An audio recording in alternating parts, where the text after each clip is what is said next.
ಈ ಬೆಳೆಯನ್ನು ನೋಡಿ ಒಬ್ಬನ ಹೇಳ್ತಾನೆ, ಅದ್ರ ಅಲ್ಲಿ ಮುಂದಿನಂಥ ಬೆಳೆಯನ್ನು ನೋಡಿ ಒಂದು ಹಾಡನ್ನು ಹೇಳ್ತಾನೆ. ಹೊಳಿ ಬದಿಯಾದ ಅವರಿಯ ಕಾಲ, ಬಡ್ಡಿ ಮಡಿಯಾದ ಮಿಡಿಗಾಯಿ ಕಾಲ, ಕಡ್ಲಿ ಸುಳಿಗಾಲ ಕವಿ ಕವಿ ಕಾಲ.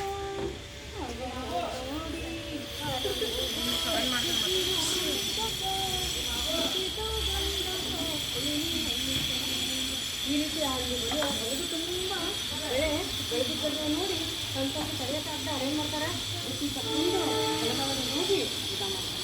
ಇವತ್ತಿನ ವಿಶೇಷತೆ ಏನಪ್ಪ, ಸಂಕ್ರಾಂತಿನ ಯಾಕೆ ಆಚರಣೆ ಮಾಡ್ತಾರೆ?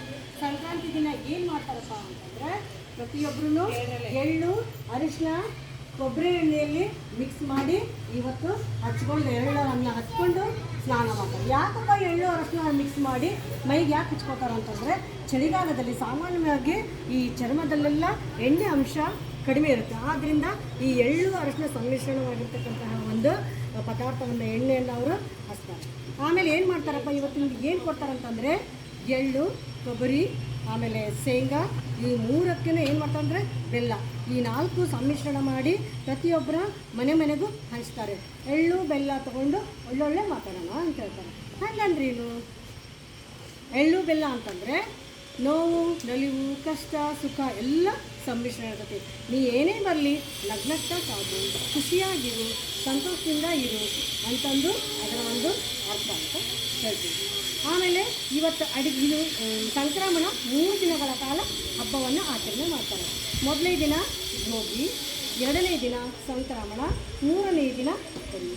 ಈ ಭೋಗಿ ದಿನದಲ್ಲಿ ಏನು ಮಾಡ್ತಾರಪ್ಪ ಅಡುಗೆ ಅಂತಂದರೆ, ಎಳ್ಳಚ್ಚಿದ್ದು ರೊಟ್ಟಿ ಮಾಡ್ತಾರೆ, ಸಜ್ಜಿ ರೊಟ್ಟಿ ಮಾಡ್ತಾರೆ. ಆಮೇಲೆ 5 ಅಥವಾ 6 ಅಥವಾ 16 ಥರ ಕಾಯ್ತಾರೆ ಕೆಲವೊಂದು ಭಾರತ.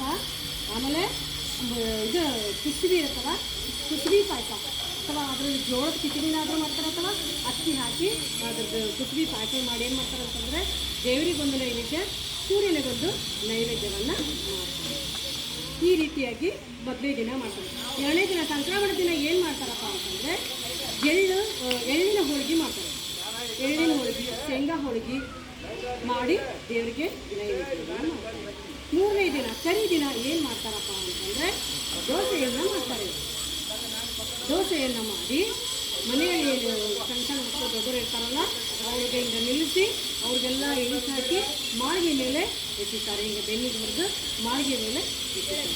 ಅಂದರೆ ಏನೇ ದೋಷ ಇದ್ದರೂ ಏನೇ ಆದರೂ ಈಗೆಲ್ಲ ಕರ್ಮ ತೀರಲಿ, ಅವ್ರಿಗೆ ಕಷ್ಟ ಅದು ಏನು ದೋಷ ತಟ್ಟಲಾರ್ದಂಗೆ ಇರಲಿ ಅನ್ನೋ ಒಂದು ಉದ್ದೇಶದಿಂದ ಆ ಕರಿದಿನ ಮಾಡ್ತಾರೆ.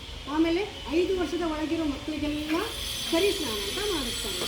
ಹೆಂಗಪ್ಪ ಸ್ನಾನ ಮಾಡಿಸ್ತಾರೆ ಅಂತಂದರೆ, ನಮ್ಮ ಒಂದು ಮನೆಗಳಲ್ಲಿ ನಾವು ನೋಡಿದ್ರೆ ಚುರುಬರಿ ತಗೋತಾರೆ.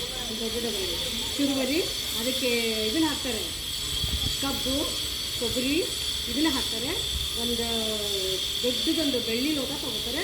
ಅದರಲ್ಲಿ ಹವಳ, ಮುತ್ತು, ಬಂಗಾರ ಇದನ್ನು ತೊಗೊಂಡು ಮಕ್ಕಳನ್ನ ಒಂದು ಮಣಿ ಮೇಲೆ ಕುಂಡ್ರಿಸಿ ಅದನ್ನು ತುಂಬಿ ತಲೆ ಮೇಲೆ ಏರಿತಾರೆ. ಹೀಗಾಗಿ ಅಂದರೆ ಅದರ ಕರ್ಮ ಎಲ್ಲ ತೀರಲಿ, ಅದರ ಹೊರಗಡೆಯಿಂದ ಏನು ಆ ಮಕ್ಕಳಿಗೆ ಅಂಟ್ಕೋಬಾರ್ದು ಅನ್ನೋ ಉದ್ದೇಶದಿಂದ ಕರಿ ಸ್ನಾನವನ್ನು ಈ ರೀತಿ ಮಾಡ್ತಾರೆ. ಇದು ಒಂದು ರೀತಿ ಅಂದರೆ ಈ ಸಂಕ್ರಾಂತಿ ಅನ್ನೋದನ್ನು ಮುಗಿತು. ಇನ್ನು ಅದಕ್ಕೆ ಮಕರ ಸಂಕ್ರಮಣ ಯಾಕಪ್ಪ ಅಂತಂದರೆ, ಮಕರ ಸಂಕ್ರಮಣ ಅಂತಂದರೆ ಸೂರ್ಯನ ಪಥಸಂಚಲನ ಮಾಡ್ತಾನೆ. ಅಂದರೆ ಸೂರ್ಯ ಈ ತನಕನೂ ಗೊತ್ತಲ್ಲ, ಶನಿ ಯಾರ ಮಗ ಹೇಳ್ರಿ? ಛಾಯಾದೇವಿ ಮಗ. ಸೂರ್ಯನಿಗೆ 2 ಹೇಳು, ಕನ್ಯಾದೇವಿ ಮತ್ತು ಛಾಯಾದೇವಿ. ಸೂರ್ಯ ಮೊದಲೇ ಮಗ ಯಮಧರ್ಮರಾಯ, ಎನಿ ಮೊದಲೇ ಹೆಂಡತಿಯ ಮಕ್ಕಳು, ಛಾಯಾದೇವಿಯ ಮಗ ಶನಿ ಮಹಾರಾಜ. ಈ ರೀತಿ ಶನಿ ಮಹಾರಾಜನ ಭೇಟಿಯಾಗ್ತಾರೆ. ಈ ಶನಿ ಮಹಾತ್ಮ ಅಂದರೆ ಕರಿ ಅಂತಂದರೆ ಶನಿ ಮಹಾತ್ಮನಿಗೆ ಬಹಳ ಪ್ರಿಯವಾಗಿರ್ತಕ್ಕಂಥ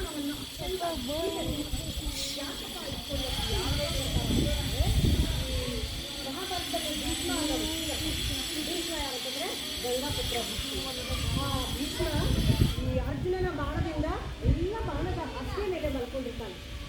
ಮಲ್ಕೊಂಡಿರೋ ಹೊತ್ತಿನಲ್ಲಿ ಏನು ಮಾಡ್ತಾನೆ, ಇಚ್ಛಾವರಣೆ ನನಗೆ ಯಾವಾಗ ಬೇಕು ಅವಾಗ ನಾವು ತಾಳ್ತೀನಿ ಅನ್ನೋ ಒಂದು ವರವನ್ನು ಕೊಟ್ಟಿರ್ತಾನೆ ಅವನು.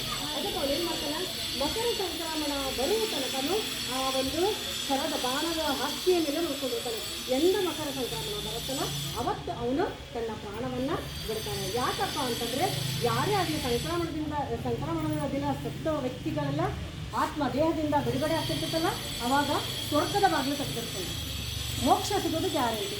ಅದಕ್ಕೆ ಈ ಸಂಕ್ರಮಣ ಅಂದ್ರೆ ಉತ್ತರಾಯಣ ಕಾಲ ಅಂತ ಹೇಳ್ತಾರೆ. ಬರಗಾಲ ಬಿದ್ದಿರ್ತೈತಿ. ಆ ಬರಗಾಲ ಬಿದ್ದಾಗ ಅವನೇನು ಮಾಡ್ತಾನೆ ಅಂತಂದರೆ ಒಂಟಿಗಾಲಿನಿಂದ ತಪಸ್ಸು ಮಾಡ್ತಾನೆ. ಆ ಒಂಟಿಗಾಲಿನಿಂದ ತಪಸ್ಸು ಮಾಡಿ ಶಿವನನ್ನು ಬೇಡ್ಕೊಳ್ತಾ ಇರ್ತಾನೆ. ಶಿವ ಏನು ಮಾಡ್ತಾನೆ, ಅವನ ಗಂಗೆಯನ್ನು ಭೂಮಿಗೆ ಕಳಿಸ್ತಾನೆ. ಭೂಮಿಗೆ ಕಳಿಸೋ ದಿನವೂ ಅದು ಸಂಕ್ರಮಣದ ದಿನ. ಅದಕ್ಕೆ ಈ ಸಂಕ್ರಮಣ ಅನ್ನೋದು ಅತ್ಯಂತ ಪುಣ್ಯವಾಗಿರ್ತಕ್ಕಂತಹ ದಿನ. ಇವತ್ತಿನ ಎಲ್ಲರೂ ಒಳ್ಳೊಳ್ಳೆ ಮಾತಾಡ್ತೀವಿ, ಹೊಸ ಹೊಸ ಬಟ್ಟೆಗಳನ್ನು ಹಾಕ್ತೀವಿ, ಮನಸ್ಸಲ್ಲಿರುವಂಥ ಎಲ್ಲ ಕೆಟ್ಟ ಕನಸುಗಳನ್ನು ಬಿಡ್ರಿ. ಎಲ್ಲ ಜೊತೆಗೆ ನೀವು ಸ್ನೇಹದಿಂದ ಪ್ರೀತಿಯಿಂದ ಇರ್ರಿ. ನೀವು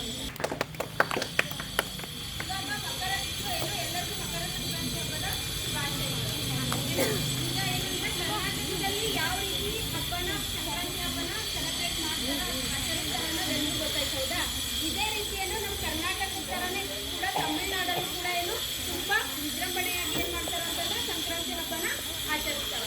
ಸಂಕ್ರಾಂತಿ ಹಬ್ಬನಲ್ಲಿ 4 ದಿನ ಆಚರಿಸ್ತಾರೆ. ಹಾಗಿದ್ರೆ ಯಾವ ದಿನ ಅವು ಯಾರಿಗಾರು ಗೊತ್ತೈತಾ? 4 ದಿನ ಆಚರಿಸ್ತಾರೆ ಹೌದಾ.